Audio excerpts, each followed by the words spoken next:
শাহরু রমাদানাল্লাযী উনজিলা ফীহিল কুরআন, কোরআন নাজিলের মাস, কোরআন অবতীর্ণর মাস, গুনাহকে জ্বালিয়ে পুড়িয়ে ছারখার করে মিটায় দেওয়ার মাস। রমজান শব্দের অর্থ জ্বালিয়ে দেওয়া, পুড়িয়ে দেওয়া, অর্থাৎ বান্দা বান্দির যে গুনাহ আছে, রমজান যখন আসবে, রমজানের আমল বান্দা বান্দির গুনাহকে জ্বালিয়ে ছারখার করে নিঃশেষ করে দিবে।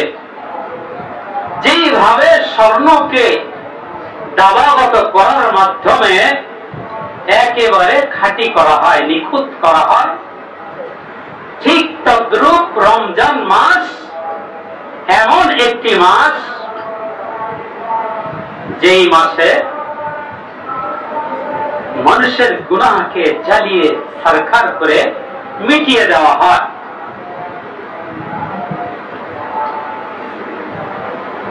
বান্দা বান্দি যাতে করে তার গুনাহকে মিটিয়ে দিতে পারে, এই কারণে আল্লাহ সুবহানাহু ওয়া তাআলা রমজানকে বিশেষ একটি মাস হিসেবে উম্মতি মুহাম্মাদীর জন্য দান করেছেন। মানুষ যাতে তার পাপ কর্মকে মিটাই দিতে পারে এবং চলমান পাপকে রহিত করতে পারে, বন্ধ করতে পারে, এর জন্য আল্লাহ সুবহানাহু ওয়া তাআলা বান্দা বান্দির জন্য কিছু পদক্ষেপ নিয়েছেন। ইযা দাখালা রমাযান ওয়া ফুতিহাত আবওয়াবুস সামা, আল্লাহ সুবহানাহু ওয়া তাআলা তার আসমানের দরজাসমূহকে ওপেন করে দিয়েছেন, খুলে দিয়েছেন। وفي رواية وفتحت أبواب الجنة, আল্লাহ সুবহানাহু ওয়া তাআলা জান্নাতের প্রত্যেকটি দরজাকে খুলে দিয়েছেন, কোন একটি দরজা বন্ধ রাখেন নাই। وغلقت أبواب جهنم, আল্লাহ সুবহানাহু ওয়া তাআলা জাহান্নামের প্রত্যেকটি দরজাকে সিলগালা করে দিয়েছেন, বন্ধ করে দিয়েছেন, তালাবদ্ধ করে দিয়েছেন। জাহান্নামের একটি দরজাকে খুলে রাখেন নাই। অসুলসিলাতিস শায়াতিন, বান্দা বান্দির সবচাইতে বড় শত্রু, বড় দুশমন, আমলের সবচাইতে বাধা প্রদানকারী মরদুদ শয়তান, বড় বড় শয়তানকে আল্লাহ সুবহানাহু ওয়া তাআলা শিকল বন্দী করেছেন, বেঁধে রেখেছেন। وفي رواية وفتحت أبواب الرحمة, আল্লাহ সুবহানাহু ওয়া তাআলা রহমতের দরজাগুলিকে, রহমতকে ওপেন করে দিয়েছেন। তা আল্লাহ সুবহানাহু ওয়া তাআলা কত মহান সত্তা, কত আজিম সত্তা, কত মোবারকময় সত্তা, কত পুত এবং পবিত্র সত্তা, যেই সত্তা কত বড়, কত মহান, আর সেই সত্তা রহমত কত মহান, কত ব্যাপক, এগুলা জবানে লেখলির মাধ্যমে, বলার মাধ্যমে আল্লাহ সুবহানাহু ওয়া তাআলা সকল বান্দা বান্দি দুনিয়ার শুরু থেকে কিয়ামত পর্যন্ত তার গুণ কীর্তন, তার মহানবতা কে গে বলে লেখে শেষ করা সম্ভব নয়। সেই মহান রব্বুল আলামিন আমার আপনার জন্য তার রহমতকে ওপেন করে দিয়েছেন। এই ওপেন করে দেওয়ার কারণে আজ রমজান অন্যান্য মাস থেকে একটু ভিন্নতা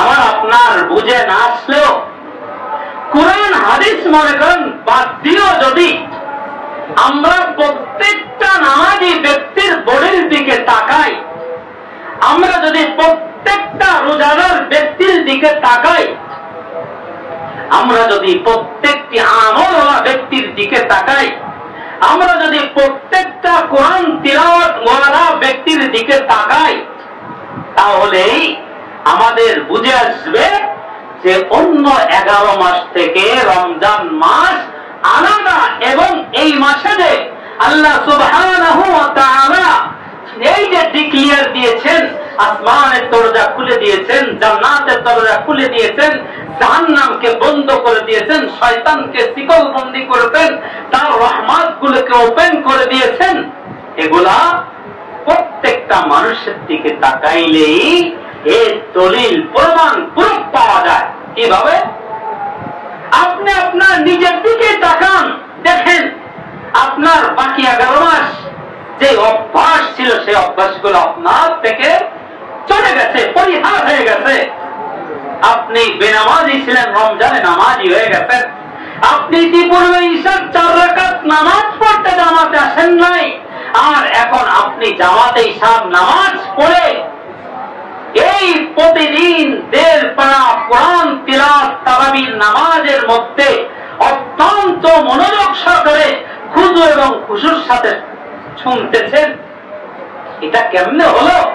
কিসের দ্বারা হলো? আপনি ইতিপূর্বে নামাজ পড়েন নাই, এখন নামাজ পড়েন, রোজা রাখেন, কোরআন তিলাওয়াত করেন, দান সদকা করেন, কত চেঞ্জ হয়ে গেছে। বলে এই চেঞ্জটা কিসের জন্য আসলো? তার মানে রমজান ওই বাকি 11 মাসের মতো নয়। বলে এটা বোঝার জন্য মনে করেন হার্টের রোগী অসুস্থ হতে হতে তাকে অসুস্থতায় এত বেশি ধরে ফেলেছে, এখন সে অক্সিজেনের অভাবে ধুঁকতেছে মৃত্যু শয্যায়। এখন তার অক্সিজেন দরকার 18 কেজি, 18 লিটার। এখন তাকে অক্সিজেন দিয়েছে 6 লিটার। এই কম অক্সিজেন নিয়ে সে বাঁচতে পারতেছে না, মৃত্যুর সাথে পাঞ্জা লড়তেছে। বলে বাকি 11 মাস শয়তান আমাকে আপনাকে এমন ভাবে ফিতনা, ফাসাদ, পাপ, লোভ, লালসা এমন ভাবে আমাকে দেখাইছে যে আমি আমলের মৃত্যুর সাথে পাঞ্জা লড়ছি। আমি নামাজে আসতে পারি নাই, আমি ভালো কাজ করতে পারি নাই, আমি কোরআন হাদিসের উপর চলতে পারি নাই, আমল করতে পারি নাই। কিন্তু ওই সকল হার্টের রোগীকে যদি ওটিতে শুধু তার নাকে নয়, পুরো ওটিটাই যদি অক্সিজেনে ভরপুর করে দেওয়া হয়, তখন এই হার্টের রোগীগুলো কি হয়ে যাবে? কেউ পরিপূর্ণ সুস্থ হবে, কেউ আরো বেশি সুন্দরতা ফিল করবে, আবার কেউ ধুকবে। তাই এই রমজান মাসটা একটা অক্সিজেনের সিলিন্ডার। এই রমজান মাসটা অক্সিজেনের সিলিন্ডার। আর আল্লাহ সুবহানাহু ওয়া তাআলা এমন একটা অক্সিজেন মানুষকে দিয়েছেন, শাহরু রমাদান আল্লাযী উনজিলা ফীহিল কুরআন। এই মাসে আল্লাহ সুবহানাহু ওয়া তাআলা মানুষকে একটা অক্সিজেন দিয়েছেন, সেই অক্সিজেনের নাম কি? কোরআন। এই কোরআনের অক্সিজেনের কারণে, এই কোরআনের বদৌলতে আল্লাহ সুবহানাহু ওয়া তাআলা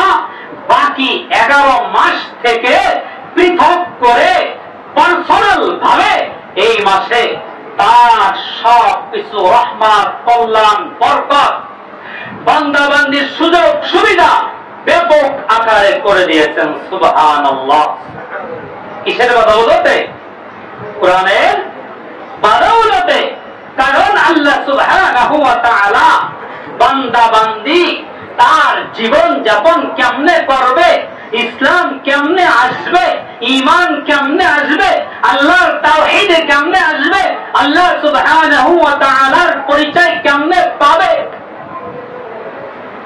এর মূল বিষয়টা কি? কোরআন। কোরআন না আসলে ঈমান আসতো না, কোরআন না আসলে আমার আপনার নবী আসতো না। তাহলে এই কোরআনের বদৌলতে, এই কিতাবের বদৌলতে, এই গ্রন্থের বদৌলতে রমজানে আমরা ব্যাপক সবকিছু পাইতেছি। এই পাওয়ার কারণে মুমিন বান্দা আল্লাহর রহমত গ্রহণ করে, এই কোরআনের অক্সিজেন গ্রহণ করে, এই কোরআনের আমলের অক্সিজেন গ্রহণ করে বেনামাজি নামাজি হয়ে গেছে, বেরোজগার রোজগার হয়ে গেছে, বেকুরআন তিলাওয়াত করনে वाला কোরআন তিলাওয়াত করনে वाला হয়ে গেছে। এমন কি যিনি মাত্র 4 রাকাত ইশার নামাজ পড়তো না, ওই ব্যক্তি 1.5-2 ঘন্টা ধরে আল্লাহ সুবহানাহু ওয়া তাআলার সামনে দণ্ডময় হয়ে তার কালামুল্লাহ শরীফ শুনতেছে, রুকু করতেছে, আল্লাহ সুবহানাহু ওয়া তাআলার কুদরতি পায় সিজদা করতেছে। কিসের বদৌলতে? এই কোরআনের বদৌলতে। তার মানে এই যে রমজান উপচে পড়া ভিড়, মানুষের মধ্যে একটা পরিবর্তন, পরিবর্ধন কেন দেখতে পায়? এই কারণে। এবং আল্লাহ রাসূল সাল্লাল্লাহু আলাইহি ওয়াসাল্লাম হাদিসের মধ্যে বলে দিয়েছেন, আল্লাহ সুবহানাহু ওয়া তাআলা সব সময় একজন রাহবার নিযুক্ত করেছেন, একজন মুয়াজ্জিন ফেরেশতা নিযুক্ত করেছেন। সে প্রতিনিয়ত আমাকে আপনাকে আহ্বান করতেছেন, ইয়া বাগিয়াল খায়রি আকবিল, হে আল্লাহর বান্দা, হে আল্লাহর বান্দি, তোমরা আমলের মধ্যে অগ্রসর হও, তোমরা আমলের প্রতি অগ্রসর হও, আরো বেশি আমল করো, আরো বেশি রোজা থাকো, আরো বেশি কোরআন তেলাওয়াত করো, আরো বেশি নামাজ পড়ো, আরো বেশি দান সদকা করো।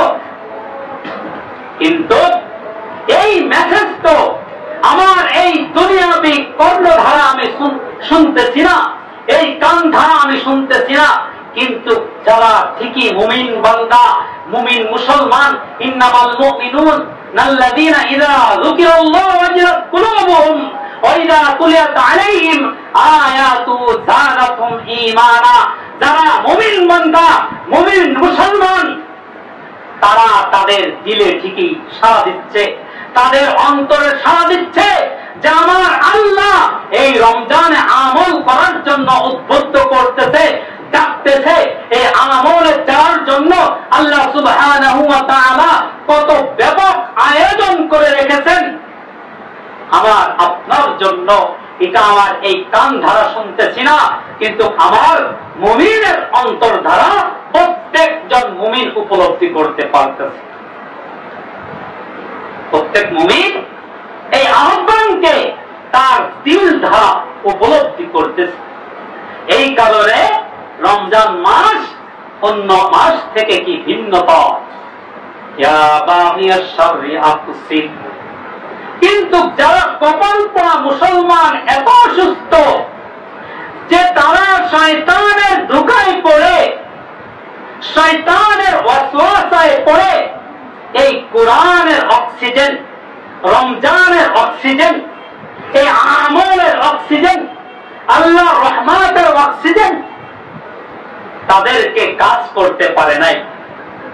এই অক্সিজেন তাদেরকে বাঁচাইতে পারে না, কারণ শয়তান তাদেরকে চতুর্দিক থেকে এমন ভাবে ঘিরে রেখেছে, এমন ভাবে আবদ্ধ করে রেখেছে, এমন ভাবে বেষ্টন করে রেখেছে যে রমজানের এই আবহাওয়া, এই অক্সিজেন তাদের নাকের মধ্যে লাগতেছে না, তাদের দেহের মধ্যে ঢুকতেছে না, তাদের দিলের মধ্যে ঢুকতেছে না, তাদের আপাদ মস্তক কোন জায়গায় এই রহমত, কল্যাণ, বরকত লাগতেছে না। এই কারণে আমরা আমাদের সমাজের চতুর্পাশ দিয়ে দেখতেছি বেরোজাদার, গুনাহগার, সে চোখের জিনা, পায়ের জিনা, জবানের জিনা, সুদ, ঘুষ, কালোবাজারি, মুনাফাকরি, মানুষকে ঠগানো, প্রতারণা ইত্যাদি ইত্যাদি গুনার মধ্যে কি নিমজ্জিত রয়ে গেছে। অর্থাৎ সে এতটাই গুনার মধ্যে নিমজ্জিত রয়েছে যে এই কোরআনের অক্সিজেন, আল্লাহ রহমতের অক্সিজেনও তাকে বাঁচাইতে পারতেছে না। অর্থাৎ তারা এই আমলের দিক থেকে মৃত। তারা কি আমলের দিক থেকে মৃত। এই জন্য আল্লাহ সুবহানাহু ওয়া তাআলা ব্যাপক ভাবে আমার আপনার উপর কল্যাণ, রহমত, বরকত নাজিল করেছেন, এই জন্য যে আমি আপনি নির্বিঘ্নে, নির্দ্বিধা যাতে করে আমল করতে পারি, আমল করে আল্লাহ সুবহানাহু ওয়া তাআলার নৈকট্য অর্জন করতে পারি। عن أبي هريرة رضي الله تعالى عنه قال قال رسول الله صلى الله عليه وسلم من صام رمضان إيمانا واحتسابا كتب له ما تقدم من ذنبه। আবু হুরায়রা রাদিয়াল্লাহু তাআলা আনহু বর্ণনা করেন, রাসূল করিম সাল্লাল্লাহু আলাইহি ওয়াসাল্লাম বলেছেন যে রমজান মাসে যেই ব্যক্তি ঈমান এবং চেতনা সহকারে রমজানের রোজা রাখবে, আল্লাহ সুবহানাহু ওয়া তাআলা তার পূর্ববর্তী এবং পরবর্তী সকল গুনাহকে maaf করে দিবেন। সুবহানাল্লাহ। হাদিসটা প্রত্যেকজন রোজাদারের সহায়ক, প্রত্যেক রোজাদারের পক্ষে এই হাদিস বললেন।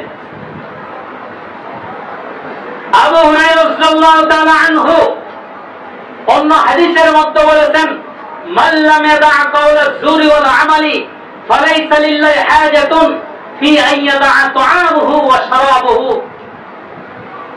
যে ব্যক্তি রমজান মাসে মিথ্যা সংশ্লিষ্ট আমলকে, গুনাহকে, বদ আমলকে পরিহার করতে পারল না, ওই ব্যক্তির জন্য আমি আল্লাহ তাআলার জন্য পানাহার বর্জন করার কোন প্রয়োজন নেই, দরকার নেই।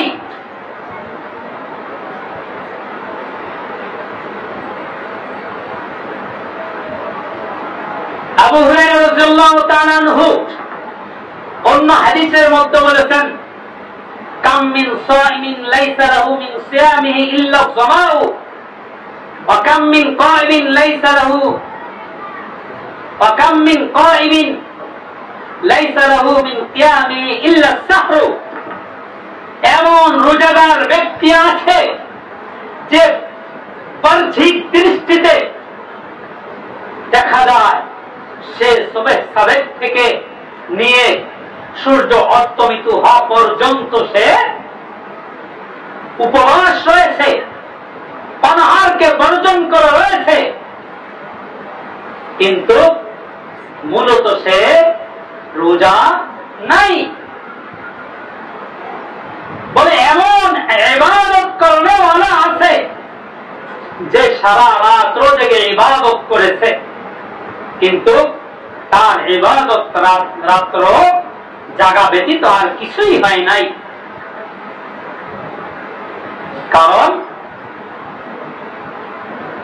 কারণ হচ্ছে যে আমি রোজা রেখেছি কিন্তু আমার সুদ জারি আছে, ঘুষ জারি আছে, 2 নম্বরই জারি আছে, কালোবাজারি জারি আছে, মুনাফাকি জারি আছে, মানুষ ঠগানো জারি আছে, কিবত, শিকায়ত, পরনিন্দা, চগলখড়ি, মিথ্যা, মানুষকে কষ্ট দেওয়া, মানুষের ধন সম্পদ আত্মসাৎ করা, যত বদ আমল আছে সবকিছু জারি আছে, সবকিছু জারি আছে। আমরা বাংলাদেশের মুসলমান, হতভাগা মুসলমান, কপাল পোড়া মুসলমান, যেই দেশের মুসলমান তাদের দিকে তাকাইলে মাথায় টুপি, গায়ে সুন্নতি পোশাক, মুখে সুন্নতি দাড়ি, কিন্তু আমরা দেখতেছি তিনি একজন ব্যবসায়ী, হাজার হাজার লিটার তেল ছেড়ে রেখে একজন রোজাদার ব্যক্তি সেই ইফতার করবে, তার পরিবারের জন্য তেল আনতে গিয়েছে, তেল নেই। এই হচ্ছে আমাদের বাংলাদেশের মুসলমানদের রোজা।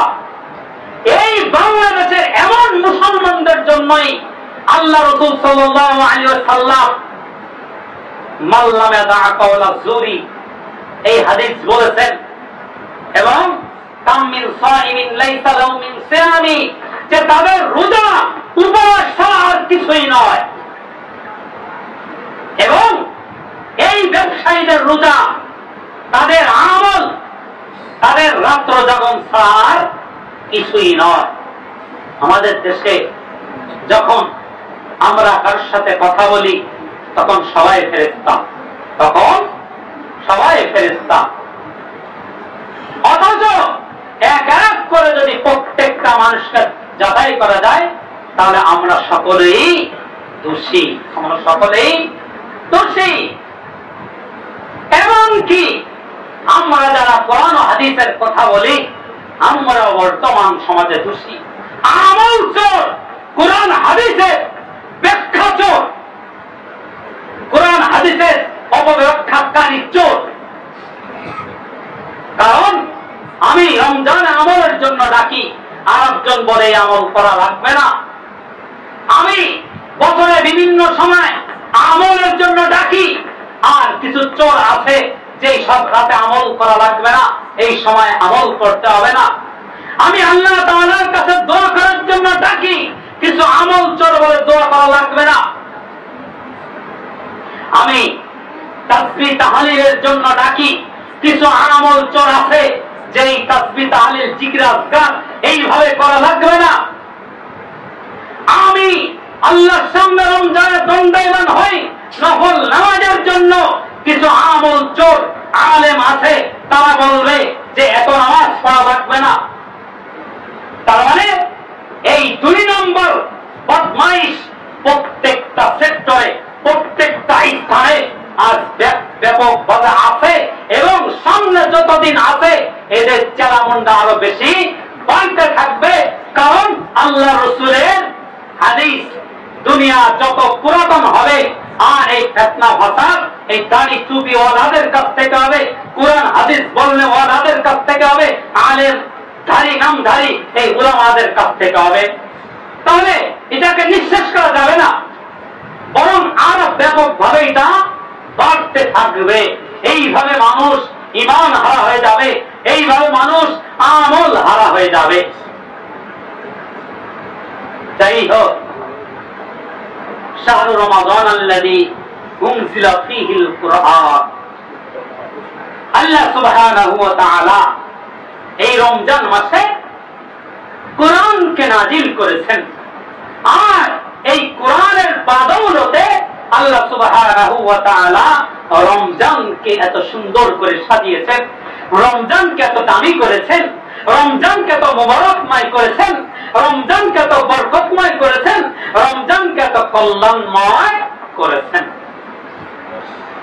তাহলে এই কোরআন ছেড়ে দিতে হবে, এই কোরআন ছেড়ে দিতে হবে না গ্রহণ করতে হবে?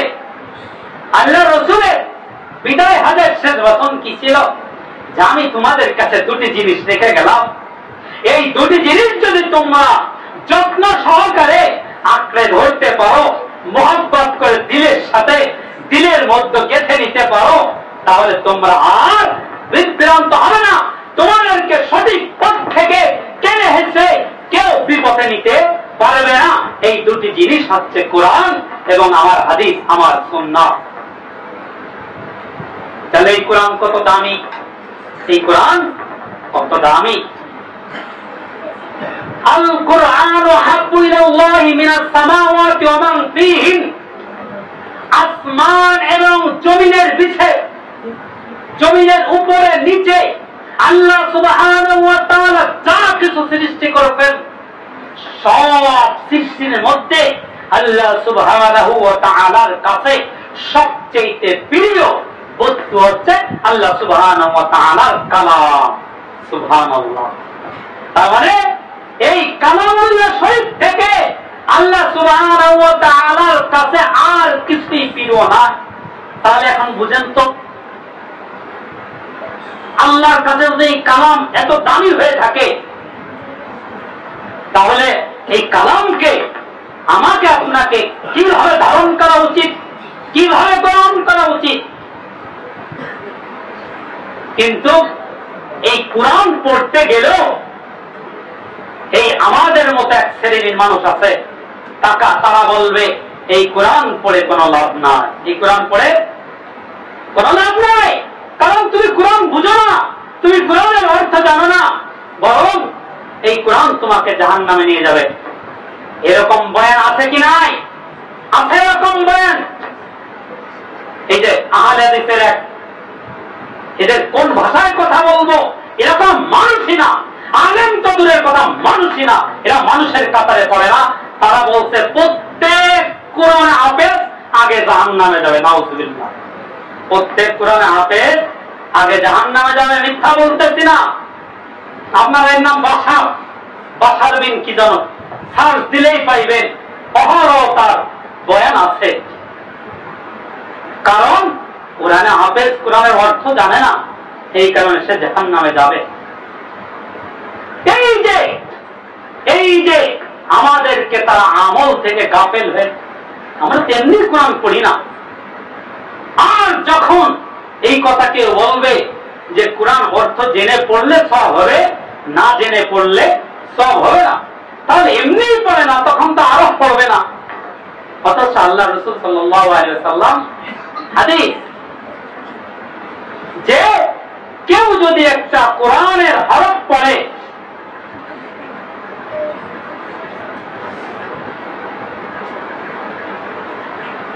মান ক্বারা হারফাম মিন কিতাবিল্লাহ ফালাহু বিহি হাসানাতুন ওয়া হাসানাতুন বিআশরি আমসালিহা। যে কেউ যদি কোরআনের একটি হরফ পড়ে, তাহলে তার আমলনামায় একটি নেকি লেখা আর একটি নেকি 10 নেকির সমান। সুবহানাল্লাহ। লা আকুলু আলিফ লাম মিম হারফুন। আল্লাহ রাসূল বলতেছে, আমি এই কথা বলি না, বলতেছি না যে আলিফ লাম মিম একটি হরফ, ওয়ালাকিন বরং আলিফুন হারফুন ওয়া লামুন হারফুন ওয়া মিমুন হারফুন। আলিফ একটি হরফ, লাম একটি হরফ, মিম একটি হরফ। অর্থাৎ কেউ আলিফ পড়লে 10 নেকি, লাম পড়লে 10 নেকি, মিম পড়লে 10 নেকি। এখন বলেন, আলিফ লামের মিমের কোন অর্থ কেউ জানে দুনিয়ায়? কিয়ামত পর্যন্ত জানবে? আমার রাসূল এর অর্থ বলতে পারছে? কে জানে? স্বয়ং একমাত্র আমার আপনার স্রষ্টা জানে। তাহলে যারা এই কথা বলে যে কোরআনের অর্থ, তবে তুইও তো এই অর্থ জানিস না, তোর বাপ যারা 14 গোষ্ঠীও তো জানে না, তাহলে তুই কেমনে বলিস যে আলিফ লাম অর্থ না জানলে সব হবে না? আমার রাসূল জানতো কিয়ামতের যখন আগায় আসবে কিছু পোকা, আমল নষ্টকারী পোকার উদ্ভব হবে, তারা এক বিশাল স্লোগান নিয়ে, সত্যের স্লোগান নিয়ে মানুষকে ঈমানের আমলে ধোঁকা দিয়ে লাইনচ্যুত করবে। এই কারণে আল্লাহ রাসূল এই আমলের হাদিসের মধ্যে আলিফ লাম মিম উল্লেখ করছেন। কারণ আল্লাহ রাসূল একটা কোরআনের অন্য একটা আয়াত উল্লেখ করতে পারতেন, করেন নাই। কারণ আল্লাহ রাসূল জানতেন, আল্লাহ জানাইছেন যে আপনার শেষ জামানায় কিছু কুলাঙ্গার উম্মত হবে, তারা আলেম নামদারি হবে, তারা মানুষকে এক শ্রেণীর আমলকে পরাজিত করার জন্য ইলম শিখবে, তারা আমলের জন্য ইলম শিখবে না। এই কারণে আপনি হাদিসের মধ্যে যা অর্থ জানে না, জানা সম্ভব নয়, এরকম কিছু উল্লেখ করেন। এরকম আছে না, অনেক সূরার শুরুতে আছে তাহা, কাফ, হা, ইয়া, আইন, সাদ, ইয়াসিন।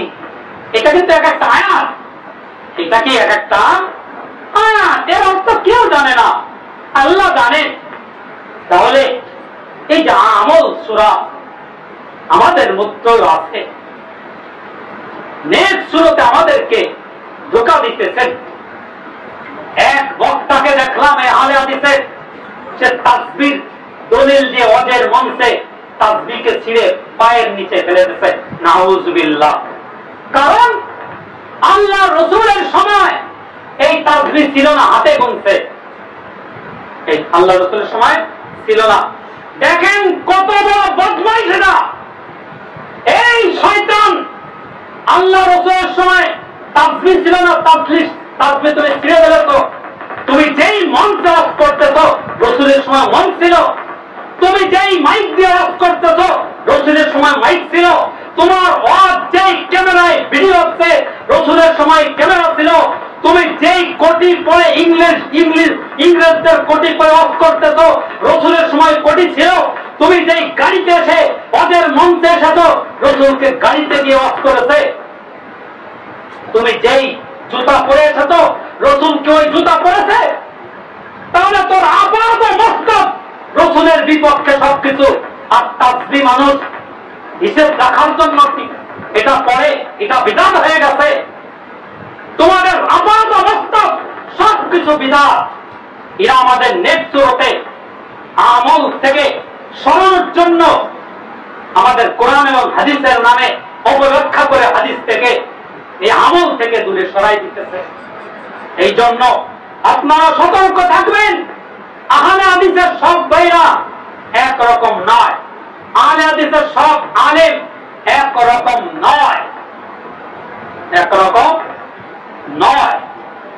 যেরকম তারাবির নামাজ 8 রাকাত, 20 রাকাত, এই মতিউর রহমান মাদানী তিনি বলেছেন, অনেক বছর পরে স্বীকার করেছেন যা সাহাবায়ে কেরামের, ওটা না মানলেও সাহাবায়ে কেরামের সুন্নাত। অতএব যারাই সাহাবায়ে এটাকে বিদআত বলবে অথবা জয়ীফ হাদিস বলবে, তারা ভুল করতেছে। ঘুরে ফিরে পরিশেষে আমাদের কথাটাই মেনে নেয়। এই জন্য যার যেই কথাই হোক, যেই কথা আমল থেকে খারিজ, আমল থেকে বাইরে, সেই কথা শোনা যাবে না, সেই কথা শোনা যাবে না। যাই হোক, কোরআনের মাস আল কোরআন শাফিউন মুশাফফাউন ওয়া মাহিলুন মুসাদ্দাকুন মান জাআলাহু আমামাহু কাদালাহু ইলাল জান্নাহ। কোরআন এমন একটি গ্রন্থ, যেই কোরআন কাল কিয়ামতের ময়দানে আমার আপনার জন্য আল্লাহ সুবহানাহু ওয়া তাআলার কাছে সুপারিশ করবে। আর কোরআন এমন সুপারিশকারী, যেই কোরআনের সুপারিশ আল্লাহ সুবহানাহু ওয়া তাআলা গ্রহণ করবে। কোরআন এমন এক বিতর্ককারী, এমন এক উকিল, যেই উকিলের কথা আল্লাহ সুবহানাহু ওয়া তাআলা গ্রহণ করবে। যে এই কোরআনকে হায়াতে জিন্দেগিতে সামনে রাখবে, অর্থাৎ কোরআন অনুযায়ী তার জীবন যাপন করবে, এই কোরআন তাকে জান্নাতে নিয়ে যাবে। সুবহানাল্লাহ। মান জাআলা কলবা যহরি, আর যে আমলের ক্ষেত্রে, জীবন যাপনের ক্ষেত্রে কোরআনকে পিছনে রাখবে, কোরআন অনুযায়ী জীবন যাপন করবে না, কোরআন অনুযায়ী কথা বলবে না, কোরআন অনুযায়ী আমল করবে না, এই কোরআন সাকাতাহু ইলান নার, তাকে ধাক্কা দিয়ে কি করবে? জাহান্নামের মধ্যে নিয়ে যাবে। আন আবি হুরায়রা রাদিয়াল্লাহু তাআলা আনহু তাআল্লামাল কুরআনা ওয়া আল্লিমাহুন নাস ওয়ালা তাজালু কাযালিকা হাত্তা ইয়াতিকাল মাউত ফাইন আতাকাল মাউত ফান্তা কাযালিকা জারাতুল মালাইকাতু কবরুকা কামা ইউজারুল বাইতুল আতীক। আবু হুরায়রা রাদিয়াল্লাহু তাআলা বলেন, তোমরা কোরআন পড়ো, কোরআন পড়াইতে থাকো, মৃত্যু আসার আগ পর্যন্ত তোমরা কোরআন পড়ো, মৃত্যু আসার আগ পর্যন্ত তোমরা কোরআন পড়াইতে থাকো। যখন তোমাদের মৃত্যু হয়ে যাবে, মৃত্যু হওয়ার পর যখন তোমাদের কবরে রাখা হবে, তখন এই সাহেবে কোরআনের জন্য আল্লাহ সুবহানাহু ওয়া তাআলা আসমান থেকে ফেরেশতার দল পাঠাই দেবে। এই ফেরেশতার দল তোমাদের কবরকে জিয়ারত করবে, যেইভাবে তোমরা খানায় কাবাকে জিয়ারত করো। সুবহানাল্লাহ। তাহলে এই কোরআনের মাস, কোরআনকে আমাদের আঁকড়ে ধরতে হবে, কোরআনকে আমাদের শিখতে হবে। কিন্তু এই কোরআন নিয়ে আমাদের সমাজে চুলকানি আছে না? চুলকানি আছে। কোরআন শিখলে মানুষ মনে করে আমার ছেলে জঙ্গি। এই যে তোমার এই কথা দুনিয়ায় যে ছেলে কোরআন শিখলে জঙ্গি হয়ে যাবে, এটা দুনিয়ার একটা ভঙ্গি, দুনিয়ার বাহানা। কিন্তু তোমার এবং তোমার ছেলে জাহান্নামের সঙ্গী। কিসের সঙ্গী? দুনিয়ায় তোমার কাছে জঙ্গি, এটা একটা ভঙ্গি, কিন্তু জাহান্নাম তোমার সঙ্গী। এই জন্য কোরআনের মাস, আমাকে কোরআন শিখতে হবে, আমার সন্তানকে কোরআন শিখাইতে হবে। আমরা লক্ষ লক্ষ টাকা খরচ করে ডাক্তার বানাই, ইঞ্জিনিয়ার বানাই, MA পাস, BA পাস করাই, ইত্যাদি ইত্যাদি, কিন্তু 1500 টাকা 2000 টাকা দিয়ে খরচ করে কোরআন শিক্ষা করাইতে পারি না। এমনকি মসজিদে ফ্রি পড়ানো হয় মক্তব, সেখানে ফ্রি দিয়েও কোরআন শিখাইতে পারি না। ও মুসলমান, আল্লাহর কাছে জবাবদিহিতা করতে হবে। 5টা প্রশ্নের উত্তর দেওয়া ছাড়া কাল কিয়ামতের ময়দানে আদম সন্তান এক কদম পা নড়াইতে পারবে না। তার একটা প্রশ্ন হচ্ছে, তুমি কতটুকু এলমে দিন শিক্ষা করেছ আর কতটুকু আমল করেছ। এখন তুমি কোরআন শিখবে না শিখবা, এটা তোমার ব্যাপার, এটা যার ব্যাপার। এই জন্য আছেন কোরআনের মাস, আমরা কোরআনকে ধারণ করি, কোরআনকে ধারণ করে আমলের মধ্যে ফিরে আসি। আল্লাহ সুবহানাহু ওয়া তাআলা আমাদের প্রত্যেককে, প্রত্যেক মুসলমানকে কোরআন শিক্ষা করা এবং শেখানোর তৌফিক দান করুক। ওয়া আখির দাওয়ানা আলহামদুলিল্লাহি রাব্বিল আলামিন। সুন্নাত নামাজ পড়েন।